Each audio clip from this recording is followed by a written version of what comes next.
오늘 본문에는 사실은 두 개의 사건이 여기에 연결되어서 등장하고 있습니다.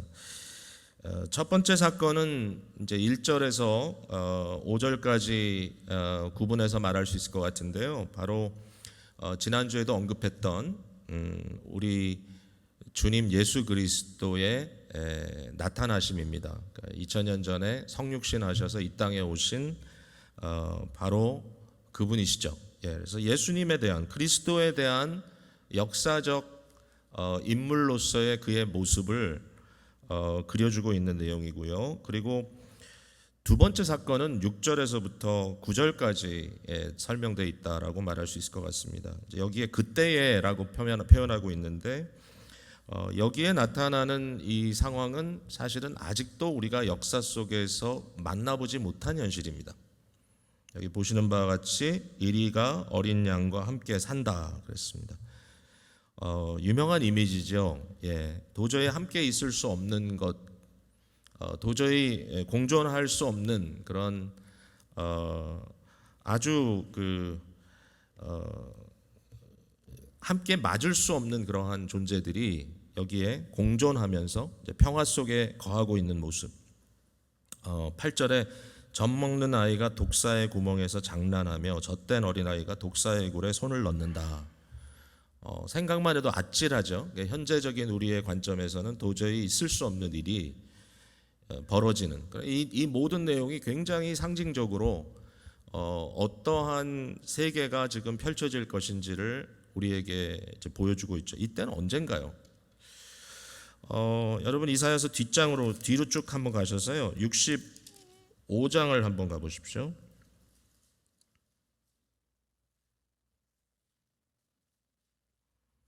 네, 65장 17절에 17절 말씀 볼게요. 보라 내가 새 하늘과 새 땅을 창조하나니 이전 것은 기억되거나 마음에 생각나지 아니할 것이라 그랬습니다. 그러니까 여기는 새 하늘과 새 땅, 우리가 얼마 전에 요한계시록을 함께 또 보았지만 장차 도래할 완전한 새로운 창조의 세계, 그러니까 현 세계가 마무리되고 하나님께서 새로운 이 세계를 펼쳐내시는 영광스러운 미래에 대한 말이죠. 자, 그때 이제 어떤 일이 벌어지느냐 하면 25절로 가보십시오. 25절. 이리와 어린 양이 함께 먹을 것이며 사자가 소처럼 짚을 먹을 것이며 뱀은 흙을 양식으로 삼을 것이니 나의 성산에서 해함도 없겠고 상함도 없으리라 여호와께서 말씀하시니라. 우리가 조금 전에 읽었던 11장에 나와 있는 내용이 약간 짧게 여기 기술되어 있죠. 내용은 똑같습니다. 이와 같은 시대가 올 것이다. 그러나 이것은 우리에게는 아직도 미래적인 사건입니다. 그러니까 아직도 그러한 이 현상, 그러한 상황이 우리 앞에 온전히 드러나 있지 않은 거죠. 그러니까 이 두 가지 사건인데 실제적으로 이것을 우리가 시간대로 구분을 한다면 정말 2000년 전에 오신 그리스도, 그리고 아직도 나타나지 않은 미래 사건, 그러니까 적어도 2000년 이상의 갭이 지금 있다고 말할 수밖에 없는 것이죠. 이 두 가지의 사건을 지금 동시에 이사야가 말하고 있습니다. 이사야의 입장에서는 이 두 가지가 다 미래 사건입니다. 이미 예수께서 오신 것이 아니기 때문에. 우리는 제 상황이 좀 다르죠. 우리는 1차 성취가 이루어지고 아직 2차적인 성취를 기다리고 있는 상황 속에 있는 것이죠. 이 두 가지 사건을 하나로 묶어주고 있는 것은 뭐냐? 하나로 묶어주고 있는 것은 바로 그리스도입니다. 그리스도. 이 인클루지오라고 말할 수 있죠. 수미상관 구조라는 말을 제가 우리 첫사랑반에서 하곤 하는데 1절과 10절 말씀이 동일하죠. 사실은 이새의 줄기에서 한 싹이 나며 그 뿌리에서 한 가지가 나서 결실할 것이다. 이 말이 10절에 다시 등장합니다. 그날에 이새의 뿌리에서 한 싹이 나며 만민의 기치로 설 것이며 열방이 그에게로 돌아오리니 그가 거한 곳이 영화로우리라. 그러니까 결국은 이 전체가 다 그리스도에 대한 이야기다. 그러니까 이제 우리가 지금 이 예언의 이 두 이벤트죠. 두 가지 사건의 중간에 끼어 있기 때문에 첫 번째 사건과 이 두 번째 사건의 거리가 굉장히 멀다는 것을 우리는 알고 있죠. 지금 경험하고 있으니까요. 그러나 이사야는 예수 그리스도가 오시기 반세기 전의 사람입니다. 그 이전, 훨씬 전. 그러니까 그가 바라보는 관점에서는 마치 산봉우리가 두 개로 보이지만 첫 번째 산봉우리와 두 번째 산봉우리의 거리가 그렇게 멀어 보이지 않을 수 있는 겁니다. 겹쳐 있기 때문에. 이쪽에서 보니까. 그런데 우리는 이 둘 사이에 계곡에 지금 들어와 있기 때문에 둘 사이의 갭이 보이는 거죠. 그러나 이 두 가지가 딴 것은 아니다. 첫 번째는 예수 그리스도라고 하는 그 분이 이 땅에 나타나셔서 그가 어떤 분인지, 그가 무엇을 위해 오셨는지, 그가 무엇을 하실 것인지를 분명하게 드러냈습니다. 이제 그게 성경에 다 기록되어 있습니다. 그리고 두 번째 사건은 뭐냐면 바로 그 그리스도가 온전히 다스리는 그리스도의 나라가 임했을 때 어떠한 상황이 벌어질 것인가. 결국은 이 앞에 나와 있는 그리스도 사건은 후에 등장할 이 그리스도 나라의 완성, 이것에 유기적으로 연결되어 있죠. 마치 씨앗이 떨어져서 그것이 줄기가 나고 열매가 맺히듯이 이 앞부분에 나온 예수 그리스도의 오심과 장차 이제 다시 오실 그리스도와 함께 나타날 이 새하늘과 새 땅의 모습은 다른 것이 아니라 연결되어 있는 것이다. 연결되어 있는 것이다라고 말할 수 있습니다. 자, 그렇다면 우리는 지금 어떻게 해야 되느냐? 이제 이게 오늘 이제 메시지의 사실은 좀 핵심이 될 건데요. 우리의 관심은 뭐냐? 우리의 관심은 뭐냐? 오늘 성도와 교회가 해야 할 역할은 뭐냐? 이 사이에서 뭐 아주 생각해 보면은 그렇게 어렵지 않습니다. 첫 번째 오신 그리스도의 사건을 바라보면서 우리는 이미 오신 그분 그리스도가 우리의 주님 되심을 선포하는 겁니다. 그분이 우리의 주님이다. 우리는 그분을 우리의 모든 것의 중심에 두고 생각하고 느끼고 또 말하고 행동한다라고 말하는 것이고요. 그러니까 이것은 믿음의 영역이죠. 어떻게 보면 우리가 소위 말하는 믿음, 이미 이루어진 그 일에 대한 온전한 그 인식과 그것에 대한 확신과 그것에 대한 헌신까지 말할 수 있겠죠. 그 다음에 이러한 그리스도의 나라가 아름답게 나타날 것이라고 하는 소망, 믿음과 소망이죠. 소망. 이 소망이라고 하는 어떤 그 미래에 이 연결되어 있는 이제 우리의 신앙적 표현입니다. 아직은 이것이 온전히 나타나지 않았지만 이것이 반드시 구현될 것이다. 반드시 나타날 것이다. 미래의 사건이지만 그러나 이것은 그저 꿈이나 그냥 환상이 아니라 이것은 그리스도께서 오셨던 것처럼 이것도 역시 우리 앞에 분명히 드러날 미래적 사건이다. 이것을 우리가 소망합니다. 우리가 소망한다는 것은 이미 다 있는 걸 소망하지는 않잖아요. 우리가 가진 걸 소망하는 건 아니잖아요. 이미 우리가 눈으로 볼 수 있는 것을 소망하지 않죠. 소망한다는 것은 보이지 않지만 그러나 그것이 이루어질 거라고 하는 것을 이제 믿음과 연계해서 생각하는 거죠. 자, 이 두 가지 상황 속에서 그럼 그 중심에서는 우리가 무엇을 하느냐? 지금 현재 매일매일 살아가면서 우리는 무엇을 하느냐? 예수 그리스도에 대한 확신 속에 미래의 소망을 품고 현재는 뭐냐 하면은 바로 여기에 공통적으로 드러나는 그리스도의 가치, 그리스도의 이 value, 그리스도는 과연 무엇을 선포하셨고 그는 과연 무엇을 이루실 것인가라는 이 가치를 우리가 실천해 나가기 위해서 하루하루 수고해 나가는 삶, 이제 이것을 저는 사랑이라고 표현하면 좋겠다 이런 생각을 했습니다. 이미 이루어진 그리스도 사건에 대한 믿음, 그리고 장차 나타날 그리스도의 나라에 대한 소망, 이 둘 사이에서 우리는 이 텐션 속에 현재는 이 공통된 가치를 실현하기 위하여 실천하기 위하여 현세 속에서 수고하는 사랑의 수고를 계속해 나가는 것, 이것이 바로 오늘날 성도와 교회에 요구하시는 하나님의 뜻이다라고 말할 수 있을 것 같습니다.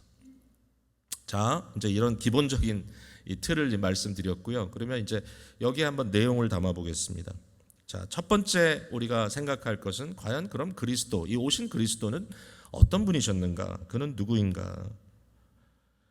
예, 물론 이제 우리가 여러 가지 아는 팩트가 있습니다. 이새의 줄기에서 싹이 났다.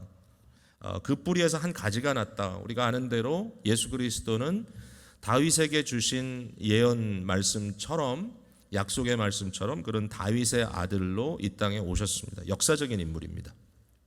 느닷없이 아무런 그 배경이 없는 데서 뚝 떨어진 그런 존재가 아닙니다. 멜기세덱과 같은 제사장이 아니라 예수님은 약속하신 모든 절차에 따라서 역사 속에 실제로 나타나신 하나님의 성육신 하심입니다. 우리가 그리스도를 하면 이렇게 굉장히 추상적인 그런 것이 아니라 아주 구체적입니다. 여러분 그리스도를 사랑한다라고 했을 때 어떤 느낌, 어떤 마음이신가요? 예, 우리가 그리스도를 사랑한다고 고백하고요. 우리가 기도할 때도 예수님 사랑합니다. 우리가 찬양할 때도 예수님 사랑합니다. 이렇게 고백을 하는데 또 성도의 삶이라는 것은 예수님을 사랑하는 게 맞습니다. 예수님을 사랑하는 것인데 과연 한 분 한 분에게 저를 포함해서 예수님을 어떻게 사랑하세요? 예수님을 사랑한다는 것이 무슨 말이에요? 라고 질문을 했을 때 조금은 머뭇머뭇할 것 같아요. 왜냐하면 우리 생각에 사랑이라는 것은 굉장히 좀 감정적인 카테고리로 느껴지기 때문에. 그런데 예수님을 사랑한다는 데 가장 중요한 조건은 그를 아는 것입니다. 그리고 그가 어떤 환상, 어떤 그냥 이 실제로는 존재하지 않았지만 우리가 추상적으로 그런 어떤 이상을 세워놓고 그분을 동경하는 이런 것이 아니라 실제로 계셨던 역사적인 인물로서의 예수 그리스도 한 사람, 그 사람을 내가 인격적으로 사랑한다. 그 굉장히 중요한 첫 번째 인식은 뭐냐면은 그분을 아는 것입니다. 역사적인 인물로 인정하고 아는 것. 우리 기독교는요, 이런 꿈꾸는 종교가 끝이 아닙니다. 우리는 아주 현실에 뿌리박고 있습니다. 역사 속에 닷을 내리고 있는 종교입니다. 역사를 초월하지만 그러나 역사를 무시하고서는 기독교를 이야기할 수가 없습니다. 기독교는 역사 속에 하나님께서 어떻게 자기를 계시하시고 자기의 구원의 역사를 이루셨는가를 증거하는 거기 때문에 우리는 그렇기 때문에 공부하는 거죠. 그렇기 때문에 연구하고 고민하는 거죠. 더 잘 알기 위해서. 여러분 역사적인 사건을 여러분들이 책을 보면서 공부하듯이 성경을 읽으면서 성경은 역사책이죠. 네. 창세기부터 계시록까지 물론 예언서로 끝나지만 그러나 역사적인 내용이 많이 담겨 있죠. 계시록 속에도. 그러니까 이 역사적인 그리스도에 대한 인식. 그분은 어떤 분이냐? 2절에 보니까 그의 위에 여호와의 영 곧 지혜와 총명의 영이요 모략과 재능의 영이요 지식과 여호와를 경외하는 영이 강림하셨다. 이 영에 대한 강조가 굉장히 많이 나와요.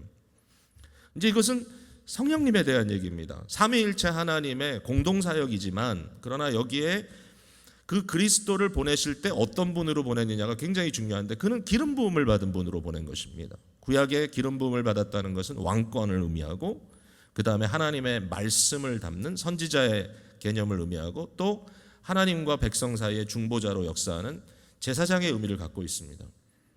예수 그리스도가 이 땅에 오셔서 성령의 기름 부음을 받으심으로 그 사역을 하기 위해서 오셨다. 우리가 너무나 잘 아는 구절 있죠. 이사야 61장에 우리가 잘 아는 이유는 바로 주빌리, 우리 기쁨의 교회의 이름인 주빌리 패시지니까요. 여기 보면 이렇게 써 있어요. 1절에 주 여호와의 영이 내게 내리셨으니 이는 여호와께서 내게 기름을 부으사 가난한 자에게 아름다운 소식을 전하게 하려 하십니다. 거기까지만 읽어도 돼요. 여호와의 영이 내게 임했다. 성령께서 내게 임했다. 그래서 내게 기름을 부었다. 그래서 내겐 어떤 일이 벌어지느냐? 나는 복음의 사도로서 이 세상에 온다라는 것입니다. 그리스도를 복음의 사도로. 그는 왕권을 가졌습니다. 그러나 그의 왕권은 파워를 가지고 약자를 유린하는 왕권이 아니죠. 그는 진정한 의미에서 공의를 회복시키는 왕이시고요. 그 다음에 하나님과 화평이 깨어지고 저주와 사망 속에서 신음하고 있는 백성들을 하나님과 화목시키는 제사장이시고요. 그리고 하나님의 말씀, 하나님의 뜻을 가감없이 그의 백성들에게 선포하는 진정한 왕입니다. 진정한 선지자. 이 prophet king, 진정한 선지자로서의 왕. 다윗이 그랬듯이 그것보다 훨씬 더 확대된 의미에서 이 예수 그리스도에 대한 이 표현 중에 굉장히 이제 멋진 표현들이 많습니다. 성경에 보면 제가 굉장히 좋아하는 구절이 요한복음 3장 34절인데요. 하나님이 보내신 이는 하나님의 말씀을 하나니, 그는 하나님이 보내신 하나님의 말씀을 온전히 온몸에 담아내신 진정한 선지자죠. 왜냐하면 여기 보니까 이는 그렇게 할 수 있는 이유는 하나님이 성령을 한량없이 주십니다. 한량없이 그리스도에게 부어주셨기 때문에. 성령은 말씀의 영이시잖아요. 말씀하시잖아요. 오늘도 우리가 성령을 사모하는 것은 그냥 어떤 아무런 의미도 뜻도 없는 그러한 막 귀신이 나타나가지고 파워를 행사하고 그런 것이 아니라 성령이 오시면 우리의 생각을 일깨우시잖아요. 하나님의 말씀을 우리 속에 부어주시잖아요. 성령은 말씀을 비춰주시고 말씀으로 우리에게 다가오시는 영이시잖아요. 이와 같이 그리스도는 어떤 분이냐?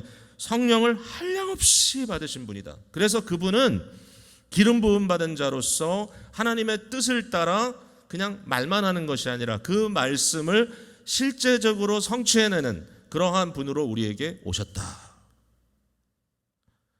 이분이 성령을 한량없이 받으신 것으로 끝나는 것이 아니라 우리 사도 요한, 세례 요한이 얘기한 것처럼 나는 너희에게 물로 세례를 주지만 내 뒤에 오시는 그분은 내가 감히 그의 신발끈을 풀기도 감당치 못하겠다.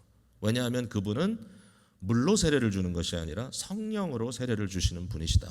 물 세례는 성령 세례의 그림자죠. 실제라는 겁니다. 우리가 사랑하는 그리스도는 누굽니까? 역사 속에 임하신 다윗의 아들입니다. 근데 그분은 성령을 한량없이 받으시고 하나님의 사명자로서 오셔서 그 일을 훌륭하게 수용해내셨습니다. 그리고 그분은 저와 여러분에게 그 똑같은 스피릿을, 성령을 부어주시는 분이십니다. 예수 그리스도의 성령의 이 뚝뚝 떨어지는 한량없이 부어주심이 우리에게 이렇게 떨어진다. 우리에게 흘러내린다. 예전에 하이델베르그 요리문답 우리가 함께 공부했지만 교회는 어떤 존재이냐? 교회는 성령이 충만한 존재이다. 왜? 머리 대신 그리스도가 성령을 한량없이 받으셨기 때문에 그리스도 안에서 우리는 같은 성령에 참여한다라고 기록되어 있었잖아요. 이런 예수 그리스도. 이 예수 그리스도는 어떤 일을 하셨습니까? 여기 크게 두 가지를 설명합니다. 하나는 경외입니다. 하나님을 경외하는 것. 이건 지혜와도 연결되어 있죠. 하나님에 대한 경외심, 하나님에 대한 거룩한 이 두려움. 그러니까 이분은 참 대단해요. 하나님 자신이 오신 거잖아요. 그렇지 않으면 이 일은 도저히 이루어질 수 없는데, 완벽성을 요구하니까. 근데 그분은 철저하게 메시아로서, 그리스도로서, 하나님의 종으로서 그 사역을 하시는 거예요. 근데 그 사역의 굉장히 중요한 초점은 뭐냐면은 하나님의 뜻을 이 땅에 온전히 이루어내시겠다는 거예요. 스스로 높임을 받는 것이 아니라 하나님을 높이는, 하나님의 의식으로 가득 차신 분. 당연하지만 하나님 자신이 성육신하신 거니까 당연하지만, 그러나 우리에게 비춰진 한 인간으로서의 그리스도, 예수 그리스도는 어떤 분이냐? 인간으로서의 그리스도는 하나님 의식으로 가득 찬 하나님을 경외하는 왕. 하나님에 대한 경외. 오늘날 우리가 하나님에 대한 경외심이 없으면 사실은 회심한 사람이 아닙니다.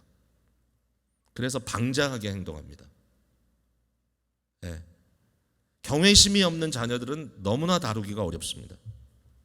물론 아이들이 자라다 보면 반항기도 지나지만, 그러나 반드시 그 안에 거룩한 건강한 경외심이 있어야 합니다. 하나님을 경외하고 하나님께서 세우신 권위자들을 경외하는 그러한 마음이 있을 때 아름답게 성장해 나갑니다. 예수 그리스도는 진정 하나님을 경외하는 왕이시다 뿐만 아니라 그 경외하시는 그분께서 베풀어 주시는 가장 여기 하이라이트 되어 있는 가치는 공의입니다. 공의로우심. 공의로 가난한 자들을 심판합니다. 약자라는 이유로 공의를 굽게 하지 않는다는 것입니다. 정직으로 세상의 겸손한 자들을 판단합니다. 그의 판단은 정직하여 비천한 자들도 그 공의로움의 혜택을 누린다라는 것입니다. 반면에 악인에 대해서는 단호한 심판을 선포하고 이행하신다. 그리고 그의 공의로움을 행하심에 있어서는 그는 성실하다, faithful하다. 5절에 공의로 그의 허리띠를 삼으며, 이건 뭔가 ready to work죠. 허리띠를 맨다는 것은 공의로운 사역을 하시기 위해서 그리스도는 성실하시다. 게으르신 분이 아니다. 예수님은 성실하게 이 일을 감당해 나가시는 분이라는 것입니다. 이사야의 입장에서는 그가 너무나 답답하게 생각하던 것을 예수 그리스도께서 뒤집어 놓으시는 겁니다. 그리스도가 오시면 어떻게 될 것인가? 완전히 바뀐다는 것이죠. 여러분 9장으로 한번 넘어가 보세요. 9장 13절에 이 백성들의 문제를 얘기합니다. 그리하여도 그 백성이 자기를 치시는 이에게 돌아오지 아니하며 만군의 여호와를 찾지 아니하는도다. 하나님에 대한 경외심이 전혀 없어요. 그러므로 여호와께서 하루 사이에 이스라엘 중에서 머리와 꼬리와 종려나무 가지와 갈대를 끊으신다. 하나님의 심판을 표현하시는데 여기 이렇게 얘기합니다. 그 머리는 누구냐? 곧 장로와 존귀한 자다. 즉 모든 백성들의 리더들을 의미합니다. 장로와 왕들과 이러한 사람들이 끊어진다는 겁니다. 그리고 그 꼬리는 누구냐? 꼬리는 거짓말을 가르치는 선지자다. 하나님의 말씀을 담지 아니하고 오직 정권에 아부하면서 결국은 세상적으로 치부하려고 하는 그러한 아주 악한 종교인들, 종교를 자기의 어떤 목적의 수단으로 사용하는 것. 바울 사도도 그런 얘기를 했죠. 경건을 이익의 재료로 삼는 것. 이러한 일들이 지금 벌어지고 있다는 거예요. 그래서 어떤 일이 됩니까? 16절에 백성을 인도하는 자가 그들을 미혹하니 인도를 받는 자들이 멸망을 당하는도다. 이 백성이 모두 경건하지 아니하며 악을 행하며 그의 입으로 망령되이 말한다. 여러분, 하나님을 경외하는 그리스도가 오셔서 이 상황을 완전히 뒤집는 거죠. 그리스도를 따라가지 아니하고 이와 같이 악한 리더십을 따라갈 때 어떻게 된다고요? 백성이 함께 망한다 그랬습니다. 자, 그 다음에 10장으로 넘어갑니다. 10장 1절에 불의한 법정을 만들며 불의한 말을 기록하며 가난한 자를 불공평하게 판결하여 가난한 내 백성의 권리를 박탈하며 과부에게 토색하고 고아의 것을 약탈하는 자는 화 있을 진저. 이게 정의가 완전히 무너진, 공의가 무너진 그 시대의 모습을 이사야가 그려내고 있습니다. 예수 그리스도께서 오시면 이와 같은 것들을 뒤집어 온전히 새로운 질서를 만들어 가시는 진정한 기름 부음 받은 왕이요, 진정한 기름 부음 받은 제사장이요, 선지자로서 우리의 삶의 진정한 목적을, 진정한 그 의미를 담아 주실 거라고 하는 것을 말씀해 주시는 것입니다. 다시 말씀드립니다. 우리가 그리스도를 사랑한다는 것은 무엇인가? 추상적인 것이나 막연한 감정 상태가 아니라 이처럼 역사 속에 오신 예수 그리스도를 더 깊이 알아가고 그분을 흠모하고 그분과 교통하는 것입니다. 오늘도 그리스도는 단순히 역사의 현장에 나타났다가 사라져버린 분이 아니라 그는 부활 승천하셔서 지금도 영원한 왕으로, 영원한 제사장으로, 영원한 선지자로 존재하시는 분이실 뿐만 아니라 교회에게 그리스도의 영을 한량없이 부어주시는, 즉 성령을 통하여 실존적으로 그리스도의 영과 교통하도록 하시는 그러한 분이다. 오늘날 저희가 따르게 모인 게 아니잖아요. 교회로 모였잖아요. 우리가 교회로 모여서 이 시간에 함께 예배를 드리는 이 현장은 거룩한 현장이죠. 성령께서 함께 하시는 현장입니다. 이것을 무시한다면 하나님의 교회를 파괴하는 일이라고 바울 사도가 고린도전서에서 말하고 있습니다. 너희가 성령의 전인 것을 알지 못하느냐? 성령께서 너희 가운데 계시는 것을 알지 못하느냐? 그리스도와 교통하는 현장입니다. 예수 그리스도의 이와 같은 가치, 그리스도의 생각, 그리스도의 이 위대하신 그리스도로서, 리더로서의 그의 모습을 바라보면서 우리는 흠모하는 것입니다. 그리고 그분을 사모하는 것입니다. 그리고 그분과 교통하는 것입니다. 우리는 기도와 찬양과 예배를 통하여 성령님께서, 즉 그리스도의 영께서 우리 마음을 채우실 것을 간구합니다. 그리고 우리 속에 그리스도로 채워주실 것을 간구합니다. 실제로 성령님은 그리스도와 우리를 온전히 연결시켜 주시는 분이시니까요.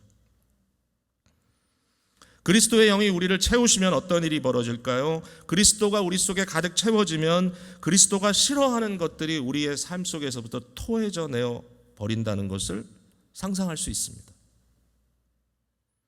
그리스도의 영이 역사하면 이와 같은 그리스도의 이 하나님을 경외하는 그 모습과 공의로운 것을 온전히 이행하시는 그리스도의 이 아름다운 가치들이 우리 속에 충만하게 채워질 때 나타나는 것은 뭐냐면, 그렇지 못한 것, 우리 속에 그것을 거부하는 그 모든 죄악된 것들이 그리스도께서 싫어하는 것들이잖아요. 그리스도께서 거부하는 것들이잖아요. 이런 것들이 우리 삶으로부터 토해져 나간다. 이게 뭡니까? 바로 진정한 의미에서의 회개인 것이죠. 회개는 그냥 막연하게 잘못했어요가 아니라 우리 속에 그리스도가 기뻐하지 않으신 것들이 도저히 그리스도와 함께 있을 수 없기 때문에 밀려나가는, 성령께서 우리 속에 오셔서 우리 가운데 역사하시기 때문에 결국 그리스도가 우리 속을 채워나가시기 때문에 그리스도를 사랑하는 삶으로 우리가 점점 더 깊숙이 들어가기 때문에 결국은 그리스도를 통하여 우리의 삶 속에 죄악된 것들이 토해져 내버린 이러한 역사입니다. 교회는 무엇입니까? 교회는 그리스도와 유기적으로 연결된 공동체입니다. 성령께서 그리스도와 교회를 하나로 묶으십니다. 그리스도의 말씀이 우리를 이끌어 가십니다. 그리고 성령을 부어주심으로 우리가 물세례를 하지만 상징적으로 그것은 거듭남, 새로운 성령의 생명 태동케 하심을 의미하고 있는 것입니다. 그리고 예수 그리스도의 깨어진 육체와 그의 흘리신 피를 우리가 먹고 마시면서 우리는 그것을 영의 양식으로 삼고 구원의 근거로 삼습니다. 이게 교회입니다.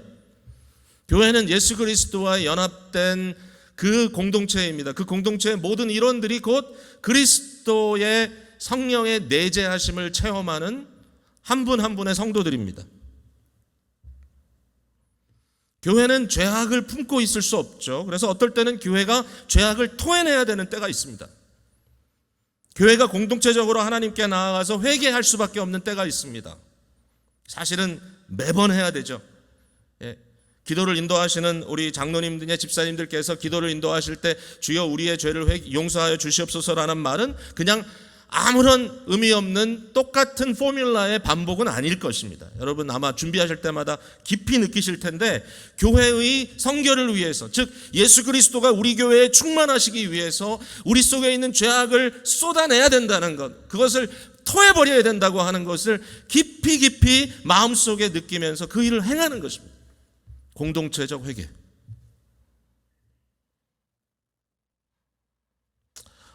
회심이 없는 교회, 회심이 없는 성도는 사실은 복음을 잘 모르는 것입니다. 우리가 구원을 받았느냐 안 받았느냐, 성령께서 그의 마음속에 어떠한 구원의 역사를 시작하셨느냐, 어떨 때는 정말 작은 에비던스 하나를 가지고도 구원받은 사람이었다고 하는 것을 이야기하고 싶고, 심지어는 이 세상을 떠나신 분에 대해서 그 한마디, 그 작은 에비던스를 가지고도 우리가 정말 하나님의 은혜를 이야기하고 싶을 때가 있지만, 그러나 그것은 정상적인 상황은 아닙니다. 정상적인 상황은 무엇이죠? 회심이 일어나는 것입니다. 회심은 뭐죠? 컨버전입니다. 말 그대로 지금 말씀드린 대로 그리스도가 우리를 채우시고 그리스도가 싫어하는 것들이 우리의 삶으로부터 토해져 나오는 바로 그 컨버전의 역사가 일어날 때 우리는 소망이 있죠. 거기에서부터 우리는 교회로서의 이 종말적 이 텐션 속에서의 우리의 존재의 의미를 가질 수 있는 거죠. 건강한 교회는 어떤 교회입니까? 회심이 있는 교회입니다. 기쁨의 교회 회심이 있습니까? 기쁨의 교회에 있는 성도님들이 과거의 삶을 버리고 정말 예수 그리스도의 가치로 온전히 이 돌아가는 그러한 회심이 우리 속에 벌어지고 있는지, 저는요 우리 교회에 많은 좋은 일들이 있다고 생각해요. 근데 정말 회심의 역사가 막 일어났으면 좋겠어요. 여러분 그냥 밋밋하게 교회 생활하는 것으로, 그것으로 그냥 뭔가 위안을 삼는 것이 아니라 우리 속에 진정한 성령의 열매를 맺는 삶이 우리 속에 일어났으면 좋겠어요. 그리고 정말 삶이 변화됐다고 하는 간증들이 우리 속에서 일어났으면 좋겠어요. 어떻게 합니까? 예수 그리스도를 사랑하는 방법밖에 없습니다. 그리스도를 사모해야 됩니다. 잭 밀러 목사님께서 우리 예전에 웨스트민스터에서 교수도 하시고 여기 글렌사이드의 뉴라이프 교회를 개척하셨던 분인데, 그분이 많이 강조하셨던 얘기예요. 회심. 크리스찬들은 반드시 성령의 열매를 맺는 삶을 살아야 한다. 근데 왜 그런 삶이 이루어지지 않는가? 그렇지 않다는 걸 그가 발견한 겁니다. 수많은 기성교회, 수많은 서버벤 처치들에서 볼 수 있는 것은 마치 교인들과 목사들이 어떤 컨트랙트를 한 것처럼 교인들은 편안하게 자기가 하고 싶은 대로 하고 목사는 그거 받으러 하지 않으면 때마다 월급자 줄 테니까 편하게 살아라. 서로 컨트랙트를 맺은 것 같은 이러한 컨스피러시를 가지고 주의 교회들을 망쳐가고 있다. 무시무시한 얘기를 한 겁니다. 전통적인 교회에서 나온 이분께서 그러면서 하시는 말씀이 영적으로 다 어두워져서 자기중심적으로 살고 있기 때문이다. 하나님을 전적으로 의지하고 예수 그리스도를 정말 사모하는 이러한 복음적 전환이 반드시 필요하다. 이것이 없으면 교회는 죽었다. 이 시대의 교회를 살려야 한다. 여러분, 컨버전은요, 회심은요, 한 번 하는 거 아니에요. 저는 한 번의 회심에 대해서 이제 많이 관심을 갖고 있지만, 그러나 내가 20년 전에 그때 눈물 팍 쏟아내고 하나님께 회개한 적이 있어. 그게 한 번으로 끝나는 게 아니에요. 회심은 반복적입니다. 물론 성령께서 우리를 한번 크게 뒤집어 놓는다면 귀한 일이죠. 어떤 분들은 그런 회심의 경험조차 없어요. 근데 그건 너무 고민할 거 없어요. 왜냐하면 어떤 분들은 드라마틱하게 회심하지만 어떤 분들은 gradually 회심하는 분도 있어요. 그 gradually 회심한다는 것은 아무 일도 없다는 게 아니라 날마다 변한다는 거야. 날마다 회심이 우리 속에 일어난다는 거예요. 과연 우리는 하나님을 향하고 있는가? 여러분 기도하십니까?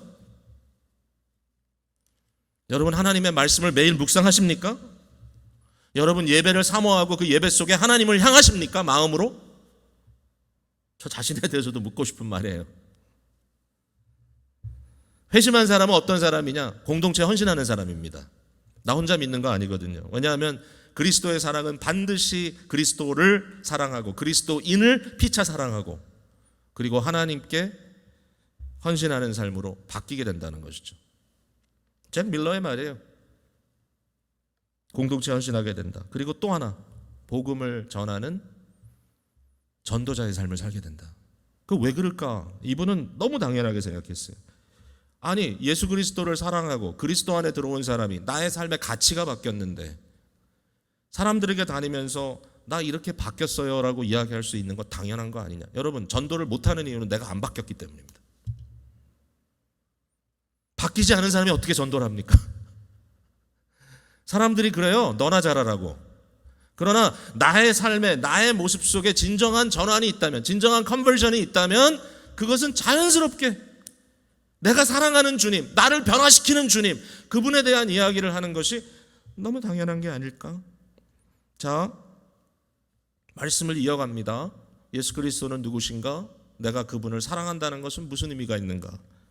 자, 그런데 우리에게 주어진 소망이 있죠. 그리스도의 나라. 이제 이 부분을 제가 얘기하고 싶은 것은 뭐냐면요. 우리가 선포하고자 하는 복음이 얼마나 아름다운 것인가를 우리가 좀 자부심을 갖고 확신을 가져야 된다는 거예요.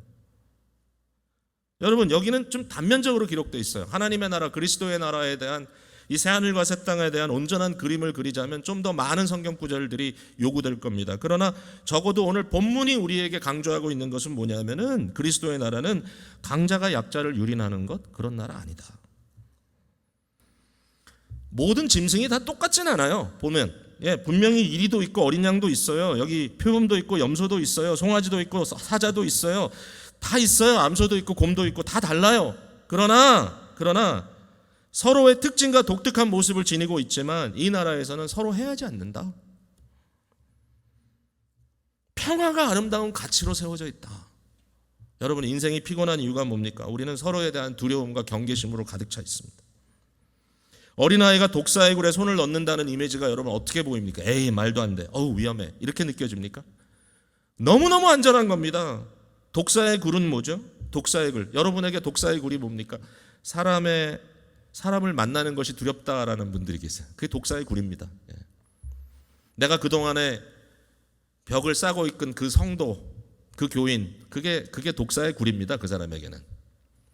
내가 다시는 두 번 다시 만나지 않을 나의 가족, 나의 친척, 그분이 독사의 굴입니다. 여러분에게. 왜? 다가가기 두렵습니다. 마음이 두근두근거립니다. 혹시라도 마켓에서 그 사람 만날까 봐 불안합니다. 독사의 굴입니다. 근데 그 독사의 굴에 손을 넣습니다. 아무 일도 없는 것처럼. 이게 하나님의 나라예요. 하나님의 나라.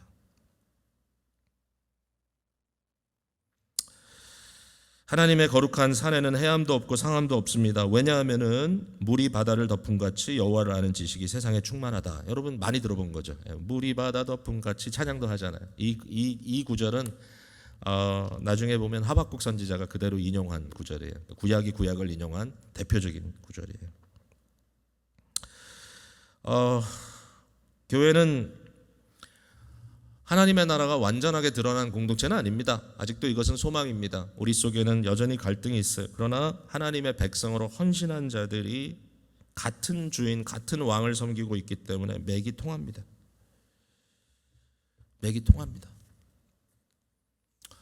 하나님의 나라에서 살아가는 저와 여러분의 모습은 평강입니다. 평강. 자, 이 말씀만 드리고 오늘 말씀 맺을게요. 이 나라를 사모해요. 저는 이런 나라가 빨리 왔으면 좋겠다. 세상이 막 엉망진창이고 처절하게 보이는 경우잖아요. 지금 좀 많이 그렇잖아요. 또 왜 이렇게 많은 분들이 고통당하고 있고 힘들어하고 참 애쓰고 있는데, 이러한 상황 속에서 정말 마음속에 사모하는 것은 이 모든 것들이 빨리 다 해결되는 그의 나라가 빨리 왔으면 좋겠다. 빨리 왔으면 좋겠다. 그러나 현세적으로 지금 이 순간에도 우리가 누릴 수 있는 것은 뭐냐면, 우리가 가장 행복한 순간, 우리가 정말 행복한 순간이 언젠가 하면은 가장 믿음직하고 완벽한 분의 이끌림 아래 살아가는 것이고, 그 안에서 온전한 완벽한 평안을 누리는 것입니다. 예수 그리스도의 풍성한 사랑과 자비로움 아래서 기쁨을 누리는 것. 우리의 신앙이 그리스도 안에서 내가 사랑하고 내가 의지하고 내가 흠모하는 그리스도, 그가 펼쳐질 하나님 나라에 대한 꿈을 꾸면서 내가 그 안에 온전히 서브밋하고 완전 perfect submission, 온전한 서브미션으로 주님께 내 자신을 맡길 수 있는 것이라면 얼마나 행복한 일인가. 여러분 살다 보면 여러분이 정말 위대하게 생각하고 존경하는 사람을 만날 때가 있죠. 여러분 그때 느낌이 어떻던가요? 편안하시던가요? 저는요, 제가 평생 흠모하고 한번 만나고 싶은 그런 분들 만난 경우들이 몇 번 있었어요. 근데 물론 좋지만, 한편으로는 좋은데 또 한편으로는 뭐냐면요, 굉장히 불편하더라고요. 왜냐하면 혹시라도 그가 나를 어떻게 생각할까? 혹시 입에서 냄새 나지 않나 막 체크도 하고 조금이라도 나한테 좀 불쾌한 느낌을 갖지 않게 하려고. 근데 그게 막 살얼음을 걷는 것처럼 좀 불편하고 그런 경우들이 있었어요. 그게 인간의 관계예요. 제가 최근에 어떤 생각을 했냐면요, 이 세상에서 정말 좀 별 볼 일 없는 잡이 정치인이다라는 생각이 들었어요. 정치인들 많잖아요. 요새 뭐 그다음에 우리 일반인들도 정치, 시사 이런 데 관심이 많은데 저도 관심이 좀 많은 편이에요. 근데 그걸 보면서 정치인들은 참 재밌다. 왜냐하면 정치인들이 끊임없이 해야 되는 게 뭐냐면 자기 선전이에요. 자기 PR. 왜냐하면 자기가 괜찮다는 걸 계속 드러내가지고 사람들이 나를 뽑아줘야 되니까. 근데 갑자기 이런 생각이 드는 거예요. 이런 정치인들도 하나님 앞에 서면은 어떻게 될까? 근데 우리는 정치인도 아닌데도 많은 경우에 우리가 하나님 앞에 정치인이 되는 경우들이 있지 않나. 지난 금요일에 우리가 묵상했던 말씀 속에 하나님 앞에 낮아라, 낮추어라, 겸손하라, 그 중에 중요한 말이 들어가 있었죠. 두 마음을 품지 마라. 하나님을 한 마음으로 정직하게 사모하라. 그를 바라라. 그 하나님은 어떤 분이냐?